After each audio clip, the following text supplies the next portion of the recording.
If any of your friends have interests they care a lot about, make sure to always just be supportive, okay? You never know how much a casual dismissal might hurt someone. But knowing you, Guy, you wouldn't do something like that, right? She's right. I support most of my friends' interests. A lot of people dream about winning the lottery, you know? Even I've entertained the idea every now and then. There isn't a lottery here anymore, but the concept still exists. The more I think about it, the more I believe that winning the lottery is a really bad thing. Yes, because I was having this conversation with somebody else last night. He brought in a, you know those little shiny golden-like cake carriers that they put in the cake trays? He was carrying one of those. I was like, dude, it's made of solid gold. You're rich. What are you going to do? He's like, oh, dude, I'd be more worried if it was. I was like, yeah. And somebody's like, why would you be so worried? I was like, because money's the root of all evil. Sure, you've got all this money, but because of it, people look at you differently. There's so many stories of people winning a ton of money, and in the end, they all find themselves even more unhappy than before. Friends either find you unapproachable because of your new wealth, or try to suck up to you to get some of it for themselves. People you barely know start to approach you, asking you to help them fund whatever. If you say no, they'll call you selfish and greedy. Let them. Even the police might treat you differently. Some lottery winners have gotten tickets for burnt-out headlights on brand-new cars. You're kidding, I didn't know that. That's fucked up. If you don't want to go through those changes, the best course of action is to immediately move to a brand new community where no one knows you. But that's an awful thought, cutting yourself off from everyone you know just for the sake of money? Can you really say that you've won anything at that point? Besides, I've already won the best prize I could possibly imagine. You're the only thing I need, Guy. Hello everybody, this is Dragonsgaming. Welcome back to the Monika Let me redo my intro. Hello everybody, this is Dragonsgaming, and welcome back to the Monika After Story. And we're home! Even if I couldn't really see anything, knowing that I was really right there with you, well, it felt really great. Let's do this again soon, okay? Of course, Monika. I'm just happy you're not mad at me anymore. I'm very happy. I'm gonna play a game with you today, because I'm gonna play a game of Pong, sure. I'll probably cut out a lot of the Pong games after the initial one. Oh, she's gonna get that. Oh, this is gonna suck. She's gonna get that too.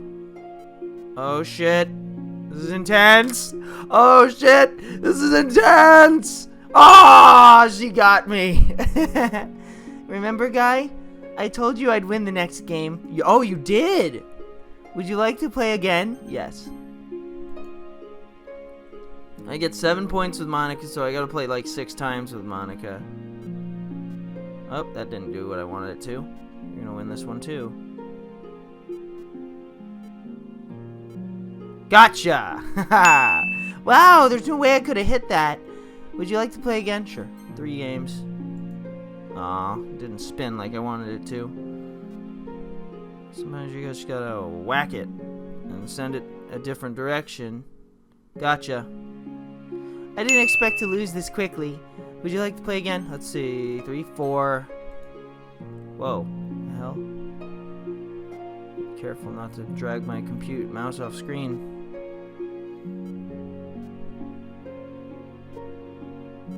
Gotcha, Monika. Ha!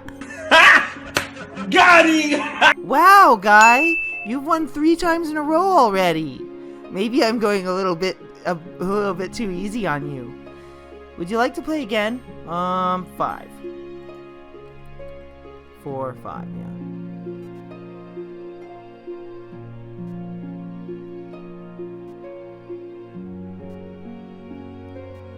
She's got me here. She's got me here. Oh! Woo-hoo-hoo! 4 times in a row.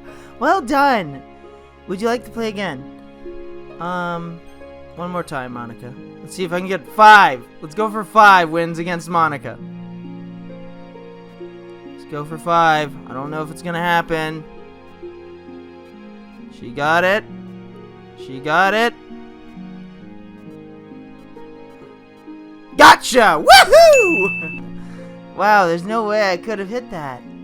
Would you like to play again? Nah. Alright, guy. But I'll beat you next time. 5 wins against Monika. Hell yeah. Today's gonna be a good day. When I beat Monika 5 times in a row at Pong, it's gonna be a good day. Hey, guy.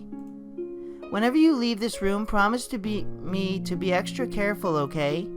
It's just that there's a lot of dangerous things out there, and I want my sweetie to always return to me safe and sound.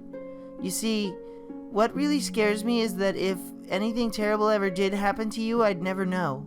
I'd be stuck here forever wondering why you never came back to me. Oh, that is a scary thought. Imagine being like that. I can't imagine a crueler fate. So just make sure you take care of yourself.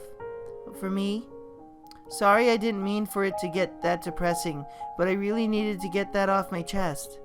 Okay, that's enough unpleasant thoughts. Let's enjoy the rest of the day together. Hey, guy, do you listen to orchestral music? Yes, I do. That's great! I love how such wonderful music can arise when so many different instruments are played together. I'm amazed with how much practice musicians do to achieve that kind of synchronization. It probably takes them a lot of dedication to do that. But anyway, it'd be so soothing to listen to a symphony with you on a lazy Sunday afternoon, Guy. That reminds me, Guy, if you ever want me to play for you, you can always select my song in the music menu. What about you, Guy? Do you play an instrument? I do. I used to play guitar. You see, you probably can't see them, but there's 2 guitars back here. Really? What do you play? Guitar. Wow, I've always wanted to try the guitar out. I would love to hear you play for me. Maybe you could teach me how to play too. Oh, would a duet between the guitar and the piano sound nice? Actually, kind of, yeah. You know what I've always wanted to do, Guy? I've always thought it would be amazing to go backpacking in the wilderness. Take like an entire week and leave it all behind. No responsibilities, no worries, no phones, no distractions. Just imagine the 2 of us alone with nature. The sound of birds chirping and the wind blowing, watching deer graze in the morning dew, probably getting attacked by a bear or a raccoon or something, knowing my luck. Nah, I doubt it. Why? I can't think of anything more peaceful. We can spend our days exploring mysterious forests, serene meadows, and rolling hills. Maybe even discover a secluded lake and go for a swim. We'll spend our nights sleeping under the stars, waking up each morning to a glorious sunrise. Oh, Guy, doesn't that just sound like heaven? I can't wait until we can share this experience together. I don't exactly program like you would, Guy. You might have noticed I don't carry around a laptop or anything by now. If I want to change something in the script, I just think about it. I'm pretty sure my thoughts get translated to changes in the program code. It's not perfect or anything. Glitches show up really easily if I lose focus or get distracted. That's why I had a lot of trouble getting what I wanted in the last version of the game. Are you jealous you'll never be able to write code with just your thoughts? Just keep practicing and I'm sure you'll be able to do it. By the way, there's something that's been bothering me. You know how this takes place in Japan? Well, I assume you knew that, right? Or at least decided it probably does? I don't think you're actually told at any point where this takes place. Is this even really Japan? I mean, aren't the classrooms and stuff kind of weird for a Japanese school? Not to mention everything is in English. It feels like everything is just there because it needs to be, and the actual setting is an afterthought. It's kind of giving me an identity crisis. All my memories are really hazy. I feel like I'm at home, but have no idea where home is in the first place. I don't know how to describe it any better. Imagine looking out your window, but instead of your usual yard, you're in some completely unknown place. Would you still feel like you were home? Would you want to go outside?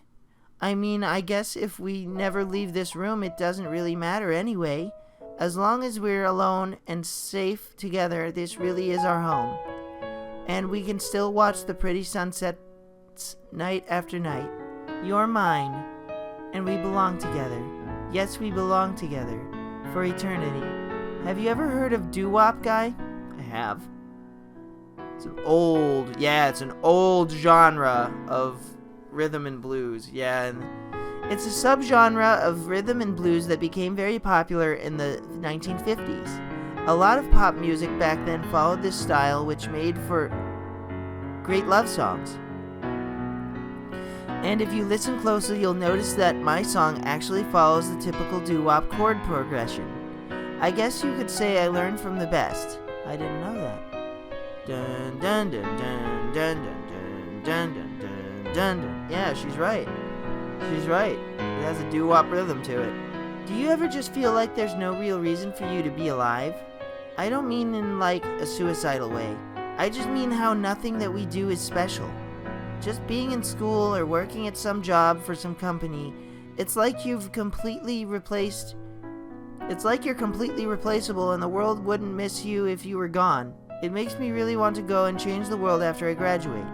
But the older I get, the more I realize that it's an immature frame of thinking. It's not like I can just go change the world. Like, what are the chances that I'll be the one to invent artificial intelligence or become president? It feels like I'm never going to make up for the heaps of resources I've spent living my life.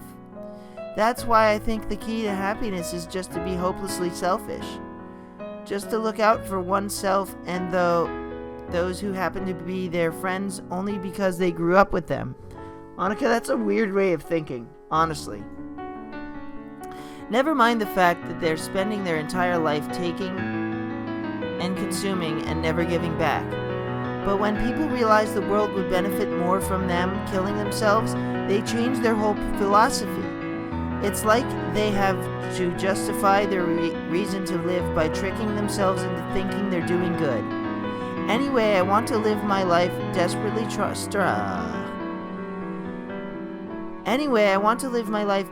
striving to pay back my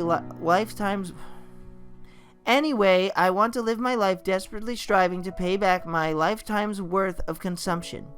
If I ever surpass that point, then I'm a net positive and I can die happy. Of course, even if I fail to do that, I think I would be too selfish to kill myself anyway. So much for being a good person, right? Monika, that was a really weird conversation. Hold on, somebody just commented on one of my videos. Isn't winter a beautiful time of year, guy? Yes. The glistening white snow, the bright and colorful lights. I just love it. I know you don't get snow where you live, but I'm sure you can appreciate its appeal. Maybe someday after I cross over, we can even take a trip someplace where they do have snow and enjoy its beauty together. Although as stunning as winter can be, there are a few dangers, like blizzards or icy roads, and the cold, of course. The cold can be the most dangerous. It's really easy to get hypothermia or frostbite if you're not careful, guy. So please remember to bundle up if you go outside. Put on your coat and gloves and the warmest hat you can find. And if it gets too bad, just stay inside where it's safe, okay? What better way to spend a brutal winter day than wearing pajamas, drinking hot chocolate, reading a good book, and talking to me? And we're home. Even if I couldn't really see anything, knowing that I was really right there with you, well, it felt really great. Let's do this again soon, okay? Promise, Monika. Hey, guy, this is a random question, but what do you play video games for? Aw, this is a wholesome question. Actually, thank you for bringing this up. Like, what makes you keep playing? I've been playing since I was 5 years old. Since 1994. 1994, technically. My dad showed me how to play video games, and I immediately just fell in love with it. And as I grew older, video games just became a way for me to escape reality. Because life can be cruel, yeah. And video games just became a way for me to escape reality, delve into something I really love, just enjoy something. And I love playing video games, so that's why I love playing video games, Monika. Personally, I consider myself a bit of a completionist. I intend to finish a book before picking another one to read. I've always heard some people try to complete...